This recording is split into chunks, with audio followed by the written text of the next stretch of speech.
We are in uncharted territory with gold, and given the market conditions, that doesn't seem to be changing anytime soon. Even if the price goes down, we're going to talk about the dramatic impact that gold has on the market as we explore.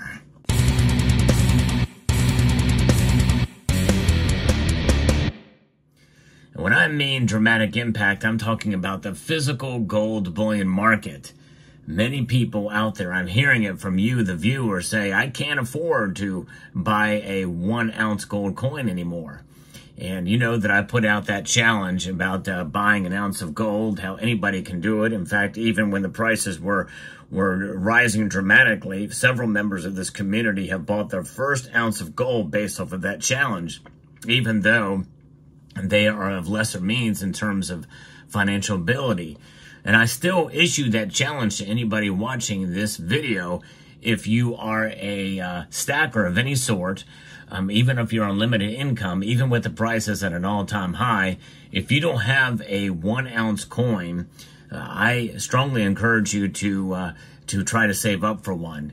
But nonetheless, that's not necessarily what this video is about. This is about the overall market and the conditions we find ourselves in these days. It's difficult.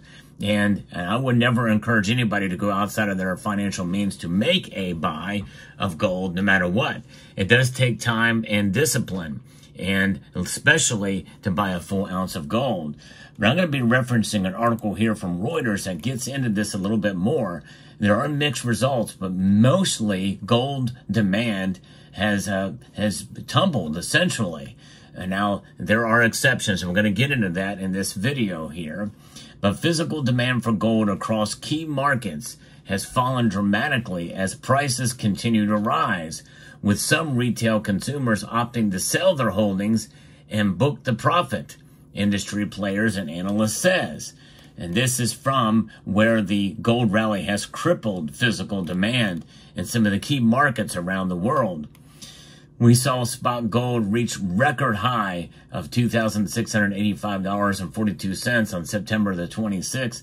And so far this year, it's gained anywhere between 29 and 30%, heading for the biggest annual gain in 14 years, fueled by the start of the U.S. Federal Reserve's interest rate cuts and heightened geopolitical tensions. Physical demand in general is super low everywhere now, according to Robin Kolvenbach, head of Swiss bank refinery Argor Heraeus.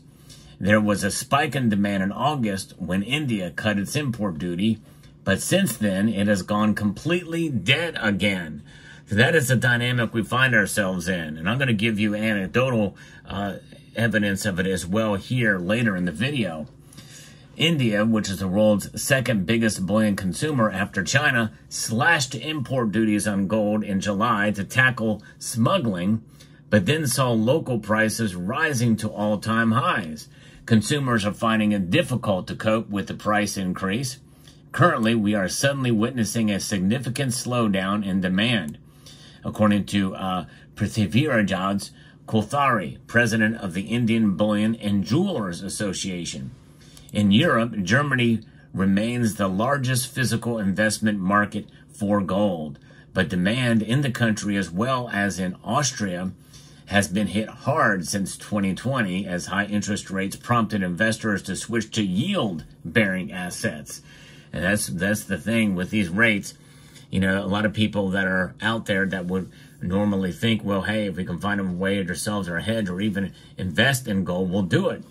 And there are some ways that you can do that with gold, but mostly it's seen as a hedge. And so people are looking for the shiny thing, and that is returns. Gold pays no dividend in most cases.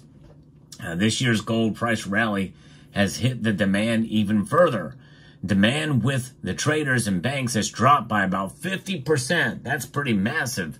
While imports of newly minted bars and coins has shrunk up almost 80%. The difference is covered by secondary material coming from buybacks, according to Wolfgang Rosbach, founder of precious metals consultancy Frau Gold out of Germany. Analysts hope that another crucial category of demand, physically backed gold exchange traded funds, will see more activity in coming months, but for now, their inflows are rather modest. And so that's the situation. While ETF demand in Europe and North America may be strong, demand for both physical and paper gold in China now appears to be weakening from elevated levels, according to Ahmad Hussain, analyst at Capital Economics. Prices are also at a record in China, which did not import any gold from major transit hub Switzerland in August, which is the first time in 3.5 years. And I reported on that on this channel as well when that occurred. There is a situation. And why is some of this happening? Well, people have other concerns. Inflation is rearing its ugly head, and the value of this is going down, and the price of this is going up. And it's proving itself as an inflation head, and that is prohibiting a lot of buying of gold. And I'm buying a little bit less as well, too, coupled for that reason, as well as trying to save up for an automobile. But nonetheless, this is something. And meanwhile, online marketplaces in the Western world have been seeing mixed activity since the Fed's rate cut of September the 18th, with some clients choosing to book profit, although buying is still high. So there is still a lot of buying going on online from bullion dealers. We are seeing consumers actually buying at a higher ratio to selling than we had seen in previous weeks, according to Kent Lewis, the chief executive at U.S.-based online precious metals dealer APMEX, and in a statement that he gave to Reuters. For online retailer Gold Avenue, investors have turned to being net buyers, with a 66% increase in purchases since the Fed's September rate cut. We also see a 13% increase in customers selling back their gold since the date. Nicholas Krakow, its chief executive, said. For online marketplace Bullion Vault, net selling in September eased off ahead of the Fed's decision, and towards the end of the month totaled 1/3 of a metric ton. The cure for high prices is supposed to be high prices, but gold keeps defying that logic, setting fresh record highs, even though visible demand has either collapsed or gone negative across pretty much all segments, according to Adrian Ash, head of research at Bullion Vault. So it's a pretty much what we're seeing now. The other exception to that is not only what APMEX is reporting, but also Costco. I just did a report recently about yet still more record sales happening at Costco for gold bars. So there is still some gold buying out there. And some of it could be opportunity buys, especially Costco, where you get points and you're buying it for essentially when the points are added for basically under spot, and then you can flip it for a profit. Now, my anecdotal case here is quite interesting. One of the local coin shops that I frequent has said, and I always ask the several I go to what the market is like, and they are saying one particular day they sold I don't know how many tens of thousands of gold that has been sold, $60,000 worth of gold. In the meantime, that's what they sold to the public, and then they also bought like $80,000 to $100,000 worth of gold from others that same day, one day transactions. So it's working both ways, buying and selling that's going on. But overall, it looks like demand is down, which means that premiums are probably going to be fairly low for gold as we head into 2025. Even though spot prices can be very high, those lower premiums won't really mean a whole lot because it's going to be so expensive considering the high price of gold.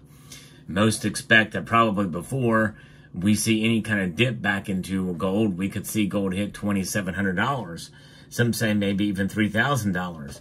But some others say, and I've reported on this as well, that gold could be at the top and we could see it pull back.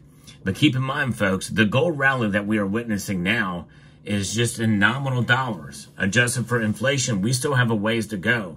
About between $3,200 and $3,300 is the inflation-adjusted all-time high for gold. But what makes this different than then is this is really the natural market forces working. Geopolitics especially is kind of fueling it, considering that central banks are not adding as much gold these days, in part because of the high prices.